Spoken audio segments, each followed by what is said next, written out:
How we doing? I was just going to announce that we're going to do joint practices with the Bears and also Philly in preseason that we're excited about, and then we'll get you guys the dates and times later on. Both here? We will be Chicago here, and then we'll go to Philly. Yeah.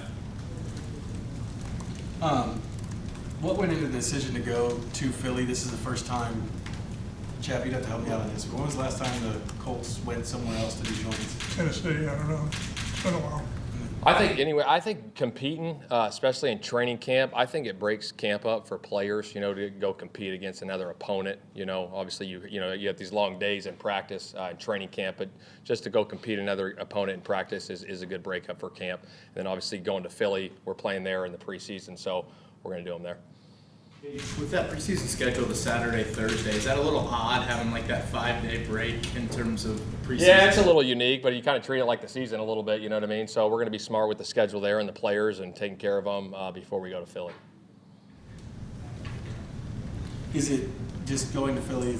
I assume it's going to be pretty easy working with Nick and kind of knowing how you guys do practices and stuff like that. Yeah, it'll be nice. It'll be nice to go out there and compete against those guys. Obviously a really talented football team, so it'll be a good test for us in practice with those guys, and obviously in the preseason, but it'll be good.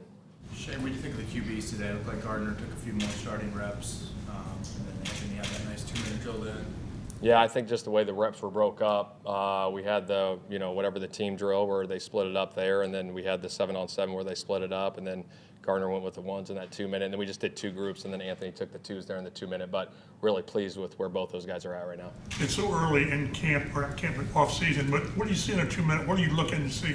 Really just the operation. There's so much stuff that goes into a 2-minute operation, the detail, the planning of it, the situation that go on, the clock management. It's big. It's big for players. It's big for coaches to go through those reps because a lot of these games in the NFL, as we know, come down to 2-minute into half into game. And so we just worked an into half situation today to get that repetition and really get the communication so everyone's on the same page going forward. Shane, when Anthony has made a mistake in practice, how have you seen him respond to it? He's been good. I think with anything, guys are going to make mistakes here and there, but you learn from them. You know what I mean? I think he's done a great job of learning from those mistakes and trying not to make those same mistakes twice. I think that's the biggest thing with all players is don't make the same mistake twice, and it's our job as coaches to coach them up and get it right. But he's had a great mindset. Shane, is Michael Pittman dealing with anything? We saw him out there. Yeah, he's got a little bit of a hip. Nothing crazy. I don't have a timetable on his return, but we're just being smart with him. What's the deal with Darius Rush? Saw he was out as well. Yeah, he had a little hammy. He had a little hamstring, but he should be fine. And then Will Mallory, I saw he had the boot on. Yeah, he's got a little foot. He's got a little foot injury that happened in rookie minicamp, actually, just running a route. But no timetable on his return. We're just being smart with him as well.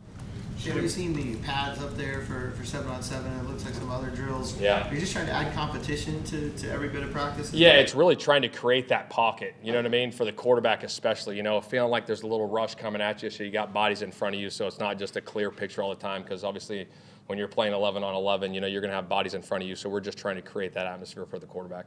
I'm sure camp has changed a lot since you entered the league. Would you say you side a little bit more on the physicality aspect of camp, or how would you like to kind of handle things from a training camp physicality standpoint? I think with anything, you want to be physical, you want to be very competitive, but at the same time, you want to be smart. I think it's a both and because these seasons are long. You got to be smart, you got to be healthy. Obviously, you lose a lot of your starters. It hurts you in the season. So we are going to be competitive. We're going to be tough, aggressive going into camp, but at the same time, I'm going to try to do a great job of taking care of them too. Shane, I know last season you weren't here, different coach and things like that. But they had one team that they did joint practices with in training camp. Was part of the reason to have two just trying to get more live reps for Anthony Richardson and the rest of the team? I think it's with anything. We've done it. We did 2, in Philly as much as we could. I just kind of think doing 2 different deals with 2 different teams is really good. And I know the players enjoy it, the coaches enjoy it. Like I said, it kind of breaks up camp and the competition just to see different looks. Does it help for the quarterback? Absolutely. You're seeing a different front structure sometimes depending on who you're playing, coverages on the back end. There's a whole bunch of different things that go into it, but it definitely helps us as a football team, I believe. In Philly, when you did that and you really work hard in practice those 2 days, do you ease up during the game then? Maybe the front line doesn't play as much? Yeah, definitely. Those are conversations that, I'll have with the staff, obviously throughout the summer and going into training camp of how we're going to break that up from a preseason rep standpoint and how we're going to play with the starters and stuff. How much would you say there's overlap between the plays you run for Gardner in practice versus Anthony? and how different are the flows? I really don't like to get into a ton of scheme, but right now, pretty similar. Yeah. When you do have a chance to go up to Philly and have this joint practice, how important do you think it'll be for Anthony in particular to see like the standard, so to speak, for anybody in the league as far as how they run their offense and how? Yeah, no, I think it's good. Going up against any opponent in this league, everyone's good in this league. There's so much parity in this league. Everyone's good. You got to show up on game day and play, or else you're going to get beat. So it's good for everyone to go get that competition from a different look. Like I said, different front structures, different coverages. It'll be good for all of us. Shane, what do you think changed for you these final 2 weeks of the spring versus what you guys have done through the first 2 weeks of OTAs? Anything? Really just working on situations. We've kind of set the practice schedule up as far as the timing and the periods the same, but really we're just working on different situations throughout the day, whether it could be a third down day, a red zone day, a 2-minute day, a backed up, short yardage, goal line, whatever it is. But obviously we're not going live with goal line, short yardage. That'd be more walkthrough. But just trying to get those different situations in as we keep moving forward. As this team grows, I mean, we've seen Matt Gay kicking out there. Yeah.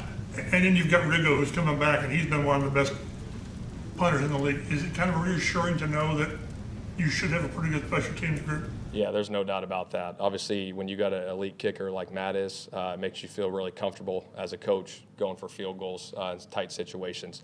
And then obviously Rigo's had a ton of success here, but feel really, really good about those two guys. Any update on Josh Downs and also what went, I guess, into the bowling yesterday? Yeah. Team activity. Yeah, no update on Josh. Josh is still progressing. And then bowling really was just, a team building to break up OTAs, get those guys together, build that camaraderie. Like I said, just we're trying to build that chemistry throughout the team. We got new coaches, some new players. But I think when you do that, I always say this to the guys, like when you're connected, you're committed. And, when you know those guys, and you're really close to them, you're going to go a little bit, harder for them. But just to do that off the field stuff, not just so much in the building, but doing, barbecues and bowling or whatever it may be to get those guys connected, players and coaches, it's huge.